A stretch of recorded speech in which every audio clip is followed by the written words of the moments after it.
પણ ઓળખાણ મારી શ્રી શક્તિ સેવા કેન્દ્ર છે, જેમાં મારા જેવા ઘણા બધા લોકો કામ કરે છે. નું ચોત્ર તો ભગવતી અંબા છે. માએ આંગળી પકડી હતી, પણ આ બાળકોનું અનેરું જે ટેલેન્ટ છે એમને જોઈને અમને એમ લાગ્યું કે આ ક્ષેત્રમાં જે ભૌગોલિક જે સ્થિતિ છે એમાં કોઈ બિઝનેસ કે કંઈ કરવાની જેવી વસ્તુ નથી.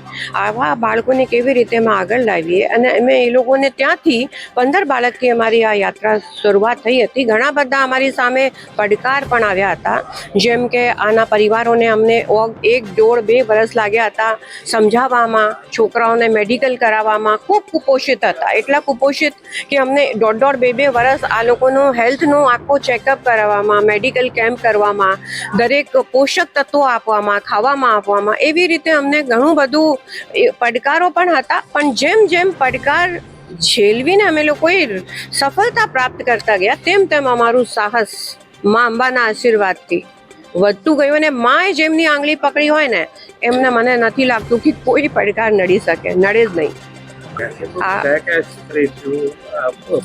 જો તમને હું કહેવાનું ભૂલી ગઈ કે મારું એક બાળક અગ્નિવીરમાં પણ સિલેક્ટ થયું છે. એટલે વિચારો કે અરાવલીના પાડોમાં રહેતા આ મારા આદિવાસી દીકરા દીકરીઓનું સપના કેવા છે કે અમારે પોલીસમાં જવું છે કે આર્મીમાં જવું છે, ને કરી બતાવ્યું.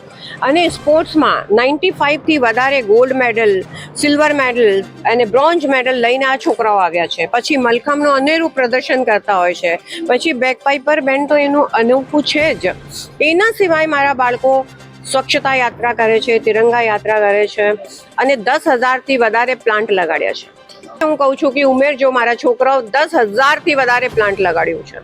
10,000 એ અમારી સામે એક ઘણો મોટો પડકાર, કારણ કે માણસ ભણે પણ એમને બેન જરૂરિયાત હોય એના 2 પૈસા કમાવાની. એટલે અમને સ્કિલ ડેવલપમેન્ટમાં એમને અત્યારે ડ્રાઇવિંગ હોય કે પછી પ્લમ્બિંગનું કામ હોય કે પછી ઇલેક્ટ્રિકનું કામ હોય, એની સાથે સાથે જેમ છોકરીઓને રાંધવાનું, કેટરિંગનું કામ, આ બધી વસ્તુની અમે લોકો એમને ટ્રેનિંગ આપી રહ્યા છીએ. અને પછી તો સમાજનો સહયોગ જોઈએ.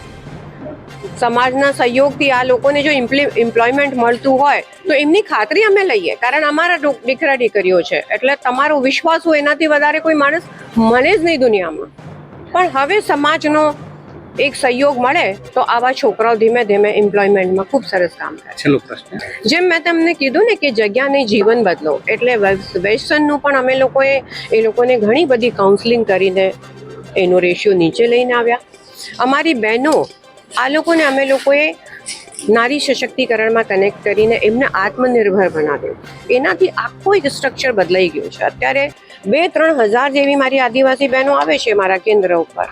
બધાને જ હવે કામ કરવું છે. એટલે આ તો જનજાગૃતિનું અલગ ચાલુ થઈ ગયું છે ત્યાં. પણ આ અલગ આગળ ચાલુ રહે એના માટે આપનું ને સમાજનું સહયોગ જોઈએ.